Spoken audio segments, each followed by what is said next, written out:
Simplified Chaos, episode 152. Life is beautiful and full of chaos. And it can get slightly out of hand if that shit's not tamed. We're here to share how to simplify the little things to help you lead a more intentional life. This is Simplified Chaos.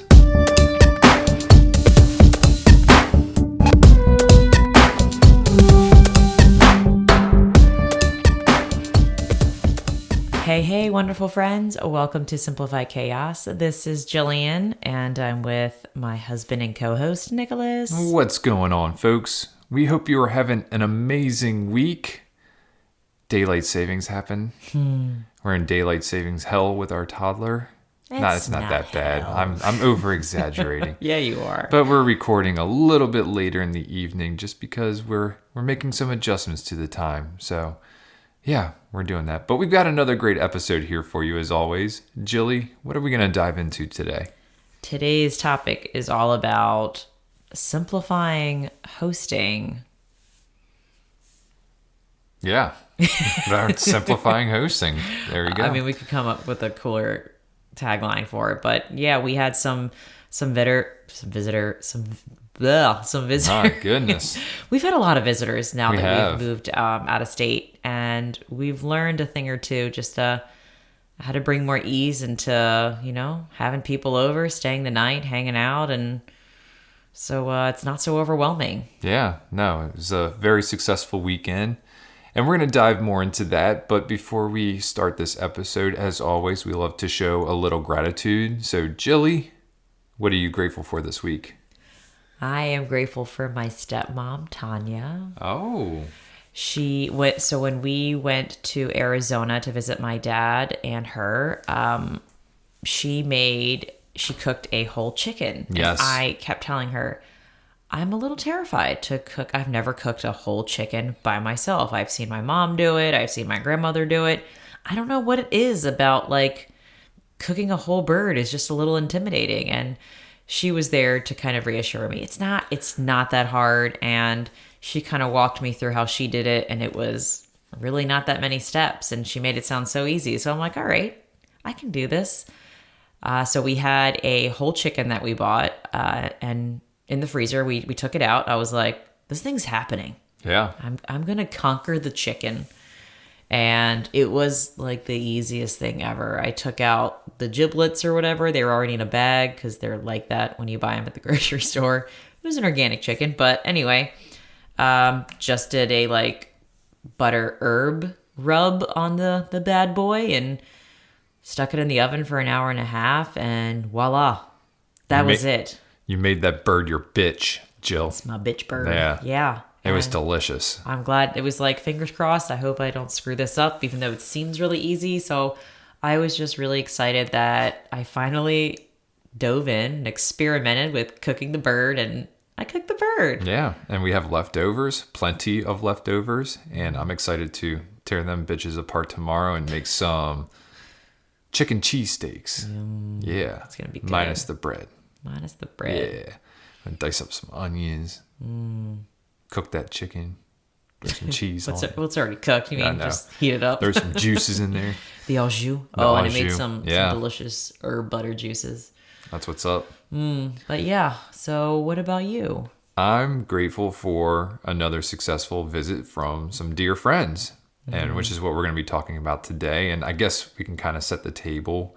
But my friend, who I've known since I was 7 years old, he and his amazing family came to visit us. Two boys in the family. One's just a little bit older than Lucille, and then the other one is about 3 or 4 years older than Lucille. But I mean, it was just an amazing visit. They're so easygoing. Their kids are amazing and played extremely well with Lucille, which makes the entire weekend kind of very seamless and painless. And so, yeah, I'm just grateful that, we have, such great friends who are, willing to drive 3.5 hours and in the middle of a snowstorm at that, because it was snowing up in Pennsylvania where they're from. Yeah. A little bit heavier. We had some snow on Saturday as well, but not enough to even coat the roads. I think we had a little bit on the grass, but up where they're at, they were dealing with 3 to 4 inches, but they braved the weather, they made it down, and we just had an amazing time. So I'm just really grateful that they were able to, and they didn't even stay a full 24 hours, which was totally cool. Yeah. But it was just great just to be able to sit down and catch up, and just like we've never parted ways. I feel like we have the same thoughts pretty much after any friend recently who has came and visited us. We're like, conversation was awesome. Yeah. It was easygoing, laid back. Like, it just feels right. And I'm very grateful for the friends we have, and the friends that have stayed connected, and the friends that make the trek to come out here. Yeah. So that's really awesome that we can say that about everybody who has visited us thus far. Yeah. And I think that's one of the cool things that you always tend to point out after our friends leave, is just how it just helps us engage in like deeper conversation and, longer conversation. We spend some upwards of 3 and 4 days with some of our friends who visit, and, there's no shortage of conversation. There's quality conversation. There's goofy conversation. There's conversations, that are deep, about life and just, either current events and whatnot. So it's just great to be able to, sit down and have those conversations that are, just awesome to have, and just hearing other perspectives. So yeah, that's a great part about kind of moving 3 hours away, is that's forced for, I don't want to say more meaningful, but just like deeper, Totally. conversations. And I never saw that coming either. The whole aspect of, when people are visiting us, they're probably going to stay a night, because it is a little bit of a trek here. And I never thought that our relationship would be even stronger with the move, but it has. I feel like the more time you spend, when you think about any kind of vacation or weekend, you learn a lot about each other, like how they live, how you act, just a lot, and it's been really cool to just kind of marinate with our friends in the home and just see where the conversation leads, and a lot of open-mindedness, which is, so awesome, because you can really go into some quote unquote controversial topics and just kind of like have a lightness about it, and have just feel comfortable and free to just share your thoughts vulnerably. And I'm grateful for the community we have, especially in the podcast too. So it's been a really fun revelation with our friendships. 100%. And so that kind of gets into us talking a little bit about simplifying hosting. And we've now hosted multiple times, and I would say that we haven't really stressed terribly most of the times. I think maybe the first couple times you have a guest in a new place.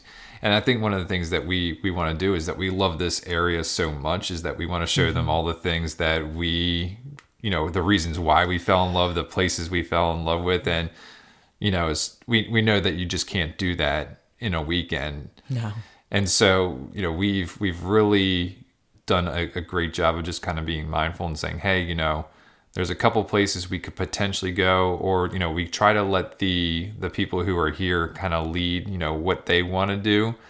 But most of the time it just comes down to, is like, we just want to have, great conversation. And, if the weather permits for us to go somewhere and it's not crazy, then, we would potentially do that. But, we don't like try to go terribly, I don't want to say out of our way, but, we don't try to go more into things than what we would normally do. We try to keep it like our normal life, and try to, I guess, involve them into like, and take a look into like what our everyday looks like.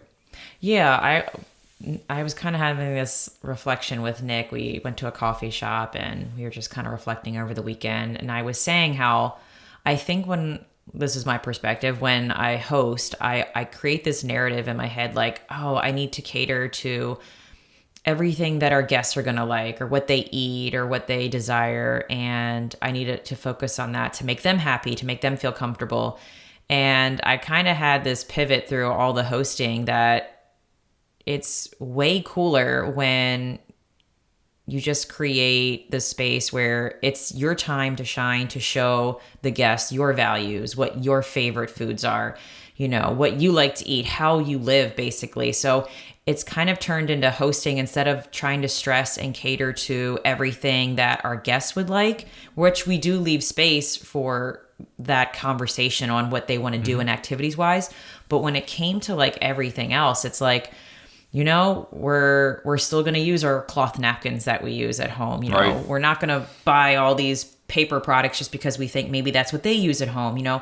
We're going to still use like, I don't know, our mason jars and not have all the fancy cups and gadgets or something. And we're still going to cook like a really good meal, like something that we would have, and maybe tweak it just to maybe cater to the kids a little bit more. But for the most part, it's been pretty fun to just stay authentic to who we are, which is easy with our friends we're coming to find, and kind of sharing our rituals and routines with them so they get to learn more about us and kind of take a deep dive into what we're all about. And I think if roles were reversed, we kind of had the same opportunity with traveling, where we don't think about all the things that we need to have. It's kind of like you let go and relax and just kind of flow with what the family we're visiting and like what are their rituals and routines, and kind of pick up on them. And a great example is when we went to Arizona. My dad has this ritual of saying grace and holding hands. And we really didn't have any kind of ritual before dinner, and that's something I've always thought about doing. And it was so cool that Lucille got to be immersed in that, and they kept their routines the same, so we got to peek into their life and see how they have morning walks every day, and then they eat breakfast, and then they do their jobs, and they come back, and then they always get back together for dinner. And my dad says great. Like, it's really cool that we get to do the same thing with our guests, which kind of makes hosting really like so much easier. I feel like mentally, physically, emotionally, like all of the above. And like, depending on how long the guests stay, like if it's warm weather, if they're staying a couple of days, then, we do want to throw some things in there, and we don't have to show them all the places, but, we have like very specific places, and we kind of let them still lead. If they want to check out a winery, we got one or two that we can, pop into. If they want to go to a cidery, we're definitely knowing where we're going on that one. Yeah. And, if there's a distillery and vice versa. So it just really depends on our guests. And, we know their likes. We know that some might like beer, some might like, wine better. And so we've got like those designated places that we're going to go to. Like if they want coffee, like there's a designated place we're going to go for that, or for pastries or something like that. So it's just nice knowing like, who your guest is, and then just kind of like saying, hey, we've got these options here. But like, we don't try to like think of something new every time, and it just makes things a lot easier. Yeah, I agree. So I would say number one, just like what we kind of talked about, is we keep our rituals and routines and our lifestyle like the same. We just kind of do what we do and kind of allow them into our life. And then number two, like we just give space. Like we leave space for conversation. We leave space for them to choose. We give them options, so it's not so much decision fatigue. Like, hey, here are the 3 best wineries that we love. Which one sounds best to you? Or here are 2 really great restaurants, or 2 great takeout places. So I think leaving space for just ebbing and flowing, and like not having this rigid schedule of like, these are all the things we need to do, these are all the things we need to see, it makes it that much more, I don't know, relaxed as well when we have people over, because it can be stressful. There's a lot. We don't have a huge house, but there's a lot going on. There's kids playing, and it's nice, and literal space too, not only figuratively, like, but also like in the home. Like we create a lot of space purposefully just for Lucille to play and all of us to play, but it makes so much more sense also when people are coming. Like the kids want to roam, they want to free. Like our house was literally, there was no boundaries really. No, it was a kid zone basically everywhere, which was totally fine. And then the one piece of furniture, or whatever we want to call it, because we've had a dispute on, do we call this a piece of furniture? But the island is the center, especially for the adults. Like, we would eat, and then just hang out around the island. So like the kids had free roam of everywhere, but the adults, like that was our time. We sit around the island, we catch up, we have our dinners there. We might sip a couple drinks while we're there. It's just the place where conversation happens. Totally. Is the kitchen.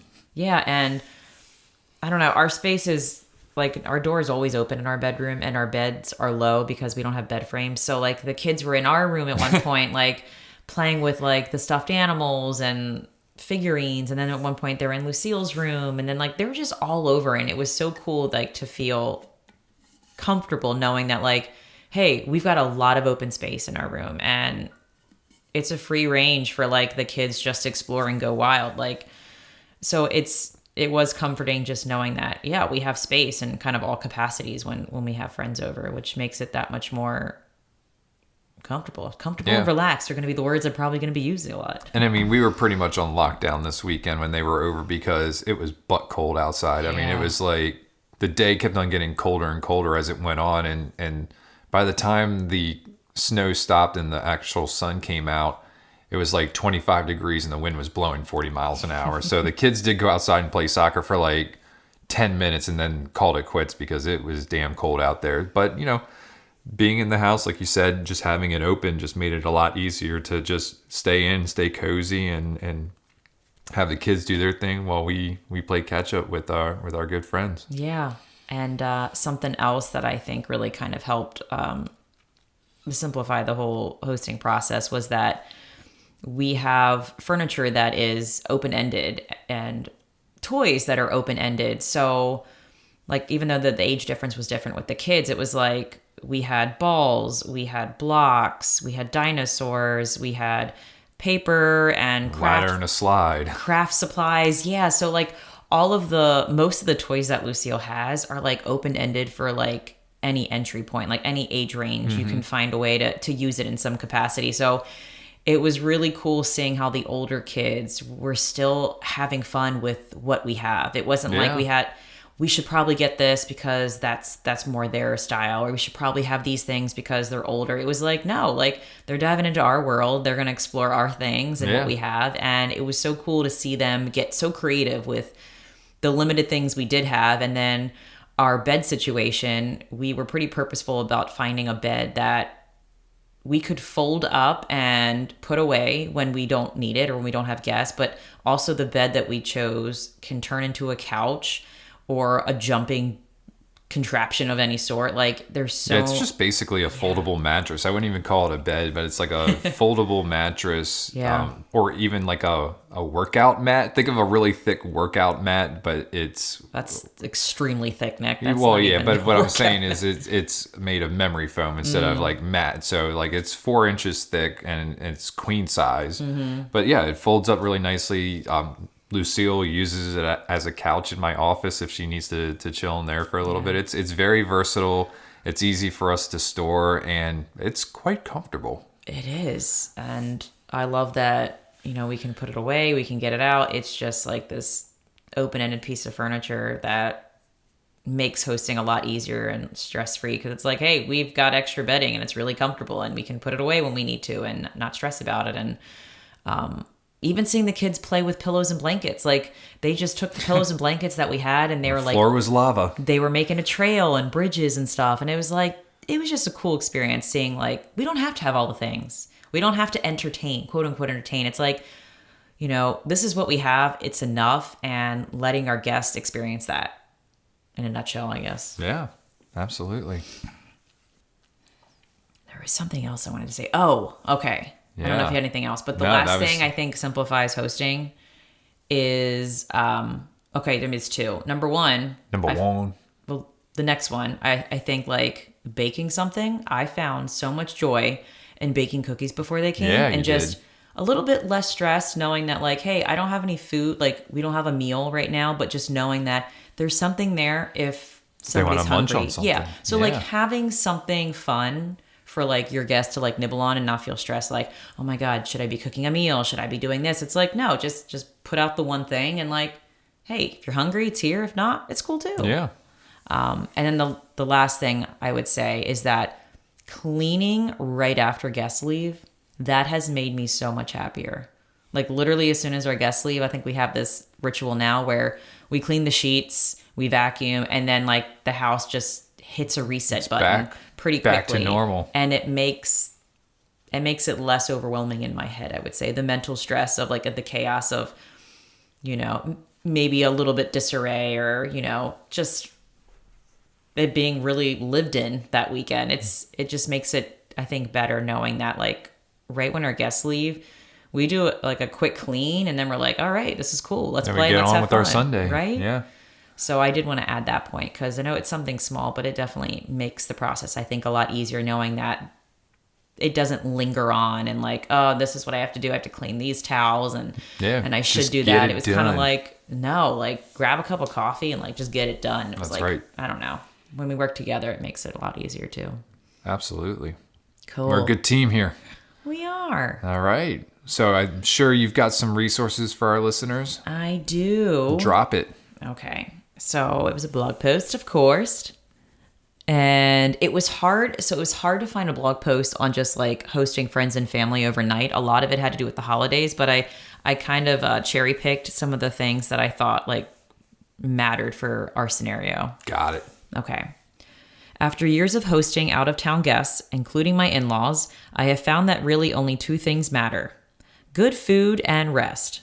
Provide your guests somewhere cozy to recharge and something delicious to eat, and they will be happy. Beyond eating and sleeping, one of the most valuable things you can plan is something you can do all together. Whether that be a hike, a board game, or a fun meal, getting everyone involved will create a sense of community amongst each other and provide a great time to bond during, and they have the holiday together, but really, this was a holiday for us. Just time together. Yeah. And some other ideas they had to kind of simplify the hosting process was, number one, cooking a meal together, like involving them in the cooking process. Number two, doing a wine tasting, which I thought was fun. Yeah. We've never done that before. No, not when people have come here, but we've done cocktail tastings before. That's That's true. just with people coming over to the house. But yeah, I was actually thinking about we should do a cocktail tasting one time. Yeah, I think like bringing that home would be kind of fun for the guests if we can't make it out somewhere. Number three, board games and puzzles. That was in the mix, but we never got there because there was. Oh, we did. We had puzzles. We did have puzzles. The Yes, kids loved I the was thinking more of the puzzles. board Yeah. games, but yeah, the puzzles were. She played a board game, Pretty Princess. Oh yes, you're right. Which was so fun to see the boys play too, or at least the one boy. And he was like totally into it. He was like had the crown on, he had a necklace on. So I will say we did have some games and puzzles, and That's they right. were a hit. Yeah. Number four, outdoor activities. The kids were able to like squeeze in some time. Even though it was cold, they were kicking a soccer ball and just like running around outside in our little small backyard, Yeah. which was nice. And then the last one they have is bake something ahead of time. Which you did. I did. And I kind of want to keep that going because it was like a nice little sweet touch and less stress on me worrying about like what to cook Yeah. and who to cater to, I guess. You rocked it. But at the end, it basically said, try not to overthink it. Watson says, stop worrying about trying to be like everyone else. Instead, ask yourself the three most important things you want your guests to experience and walk away with. I like it. I think that's a great way to start the hosting experience. Like, what do I want my friends and family to walk away with? They had good food. Yeah. We had good conversation. And we were all able to sleep. And they had good cocktails. Exactly. Yeah. Awesome. I thought that was great.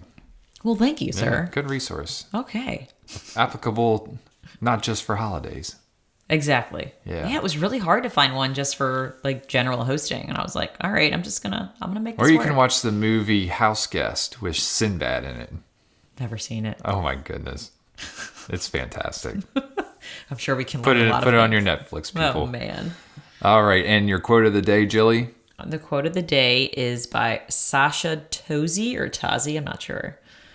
Choose people who choose you, ask how you are, see you, let you be you, feel good to your nervous system, you can breathe easily around, you don't need to perform for, are good for your mental health, want to see you win, and don't try to control you. Yeah. So we need to be surrounding ourselves with. I mean, when I think of our friends, I'm like, yep, these are our people. Yep. They check all those boxes right there. Yeah. All right. And your take action challenge for this week is? Don't let hosting stress you out. Follow our tips. Well said there, Jilly. Well, that's going to do it for today's episode here, folks. If you like this episode, please do us a favor and help us spread the message. You can do this by writing a review or simply by sharing this episode with a friend. And remember, sharing sparks a conversation, conversation leads to action, and action's how we're able to live a happy and intentional as hell lifestyle. We want to thank you all for listening today, and we will see you again next week. See y'all later.